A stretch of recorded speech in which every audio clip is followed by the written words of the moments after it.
Hello, Teen Women of Valor, and welcome to week 26. You have been working diligently on your testimonies, and in week 25, you answered some questions about his story in your life. And so hopefully you were able to answer those questions and think about those, write some answers, and then this week talk to your group about those answers. I just want to remind you of a couple of things. Remember, you were assigned a memory verse last week, Galatians 5:1, and you're going to be continuing to memorize that and recite it by memory next week. This memory verse goes very well with giving our testimonies, and it's one that you'll want to put in your heart and continue to remind yourself of.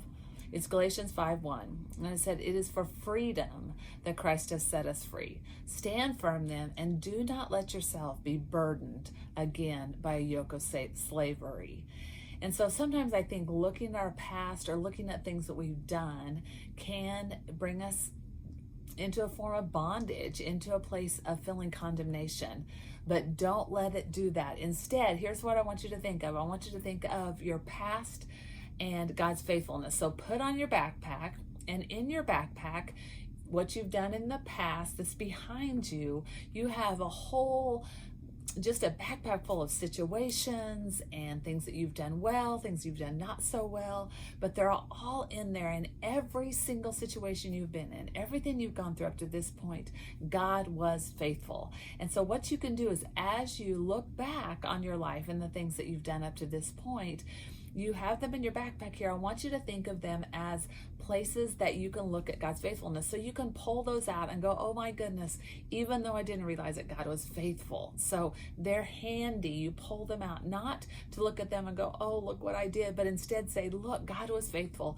And that goes before you, so you know that everything that's coming up, all your future, God will still be faithful. So grab onto that backpack.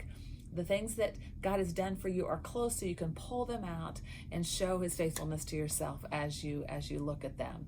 So looking at the past is good as long as you look at it through the lenses of God and how he's always been there for you.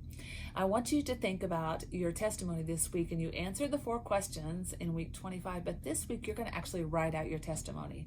Now, writing out your testimony is super important because you want to be able to share something and you want to have it concrete and prepared.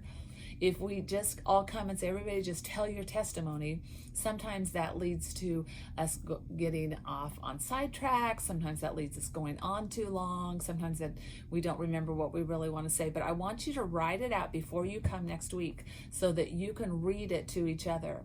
Now, your testimony doesn't have to be really long. As a matter of fact, I would encourage you to limit it to maybe 5 or 10 minutes. You want your testimony to be something that you can quickly share with people, that you can tell them about Jesus and about your Lord by sharing what he's been in your life, and that you can do that without somebody having to sit for hours and hours. All right, so write it down this week. Let's go over the 4 parts of your testimony that you're going to write out, and then once you write it out, it's a lot easier to sit in your group and read it, and it's going to be so so exciting to hear other girls' testimonies and the things that they're sharing with you. So the 4 parts are, first of all, you're going to start with God's faithfulness in your past, just like we've talked about.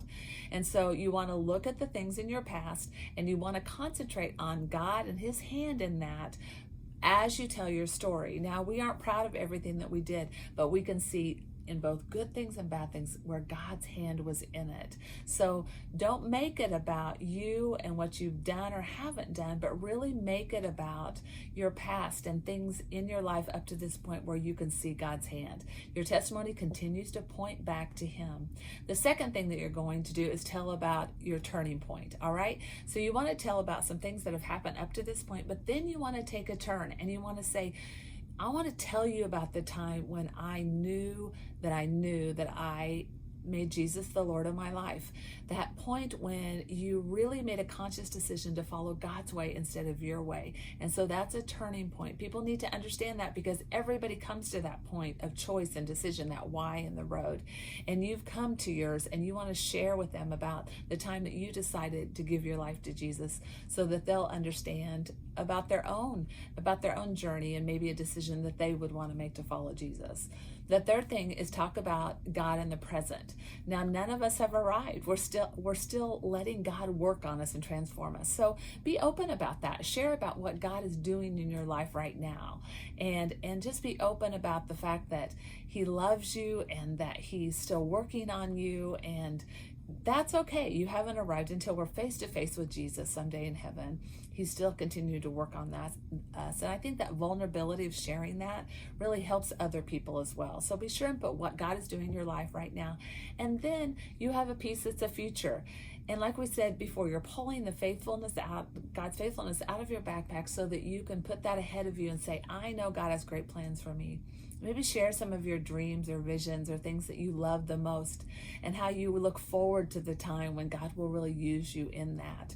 And so have 4 parts, write them out, be ready to read them next week, and look at Galatians 1:5. Be sure and put that in your heart so you will remember that you have been set free and that you are not under the yoke of slavery anymore.